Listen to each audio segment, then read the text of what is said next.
Don't stop.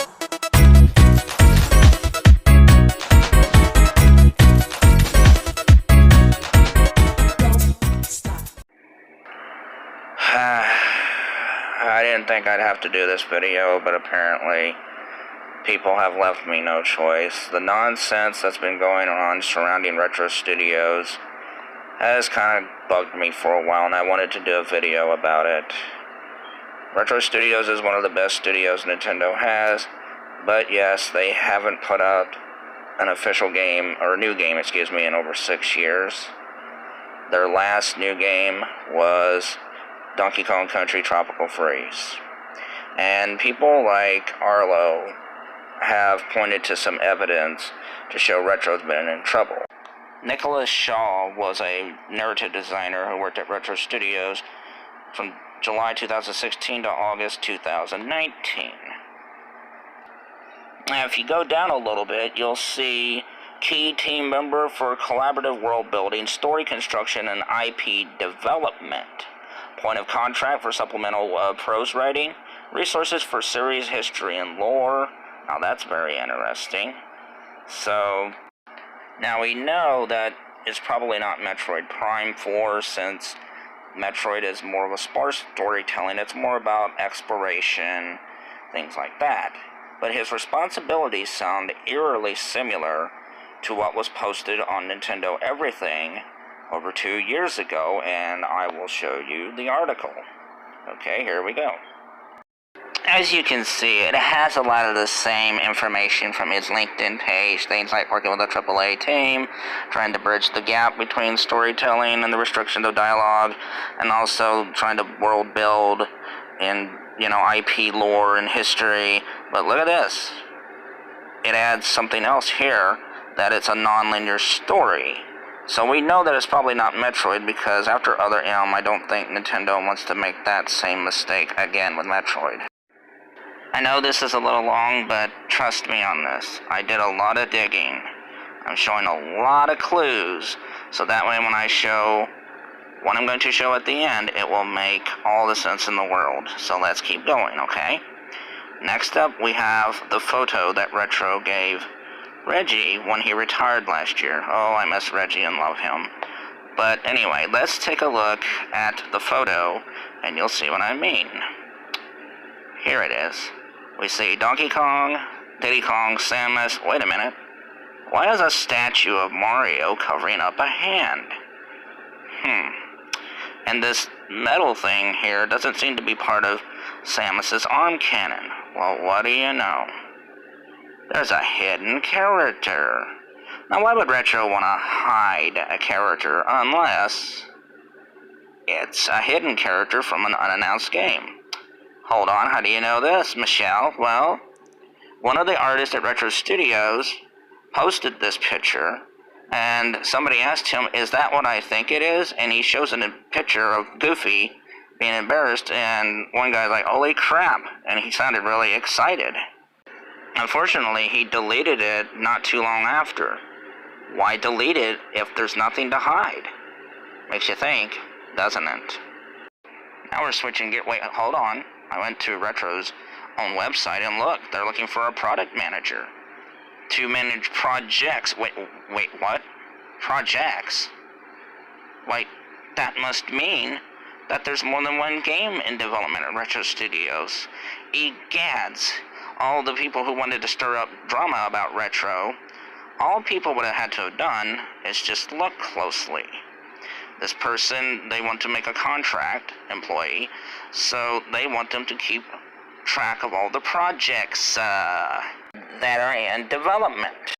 Next up is this piece of evidence from Retro's website, and this one, they said they want someone for 2D and 3D animation. See, this sounds interesting because this doesn't sound like the non-linear story game, nor Metroid Prime 4. 2D animations? Could they be working on another Donkey Kong game? That's highly possible, since Tropical Freeze turned out to be such a masterpiece. This is getting very interesting, folks, isn't it? The next piece of evidence is from Go Nintendo, one of the best in the industry. Go Nintendo posted more job listings from Retro Studios on their own website about needing a senior designer, a boss AI designer for a 3D action adventure game. Okay, now that could be Metroid Prime 4, but Metroid Prime 4 is not a 3D action adventure game, it's more of a first-person adventure. So this doesn't strike me as Metroid Prime 4. I mean, hey, anything's possible, and I could be wrong, but this sounds more like the game that they took out job applications before they started on Metroid Prime 4. Okay, I only got a little bit more, and this is going to be the big stuff that will prove a lot of people who have been doomsaying and predicting of Metroid Prime, or Retro Studios, and that they're worried about them working on Metroid Prime 4, well, they don't know what they're talking about. Remember Nicholas Shaw? I'm glad you asked. Let's get back to his LinkedIn profile where I will wrap up the evidence, okay? Let's go. Okay, here is, under Nicholas Shaw's profile, he gets reviews, and one review he got is from John Varall, a glowing review. So, John Varall, used to work at Retro Studios. Well, let's see what his profile says. Boom. Writer and cinematic designer, Retro Studios, August 2016 to June 2018. Lead writer for, wait for it, Unannounced AAA game. Unannounced. Not canceled, not production heck, or whatever people want to say. Just an unannounced AAA game, and it's not Metroid Prime 4. That game's been announced since 2017. He also worked as director of Donkey Kong Country Tropical Freeze. But the most important thing to remember here is, it's an unannounced game. Not canceled, not burning, the studio's been burning for 5 years. They've been working on a game since, it seems, August 2016. So that is the big elephant in the room that nobody seems to talk about. Also, John replied to one of my dear friends on Twitter when she asked him if Retro was fine. And he said that it is the future. That tweet was from 2 years ago. And it's been pretty great aside from, current world events. Okay, that's talking about basically how it went at Retro Studios. Now, why would he say this if the studio was on fire like a lot of people predicted? Or saying, or whatever, This is making me so frustrated. I'm getting tongue-tied. So anyway, in conclusion, I know people are concerned and everything, and I got more info below, like the guy who did the music from Days X replied to me, and Doc Trey did a wonderful video where he talked about that Namco Studios, it seemed that it was confirmed that they were working on Metroid Prime 4 when they had one person say in their LinkedIn profile that one on their resume was worked on canceled first-person adventure project, meaning that Retro got the project now, but that he worked on a game that had to be started over. Okay, now remember, this is important. Canceled game. None of the people who worked on Retro, with Retro, since they've left, have said that the project they worked on has been canceled. Also, ask yourself this, people. Which one is more likely to happen? Do you honestly think that Nintendo is going to give arguably their fourth or fifth most important game to a studio that couldn't get nothing done, or that Retro did have a couple of rough years? They got into shape by 2015. They started twiddling around with new projects, finally found one, and Nintendo was so impressed by this project.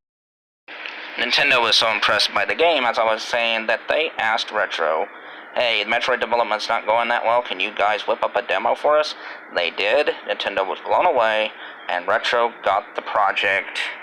I think that is the most likely scenario, given all the information now that I've shown you, okay? So be patient, everyone. They will show what they've been working on when they're good and ready. But do I also blame Retro Studios? Yes. The game that they've been working on for a while, it seems like it's more protected than Fort Knox, and I really don't get that. That's also causing the speculation of them being in trouble. So just remember, everyone, don't believe everything you hear on the internet, and please have some patience. Nintendo fans, we will see one day what Retro has been working on, okay?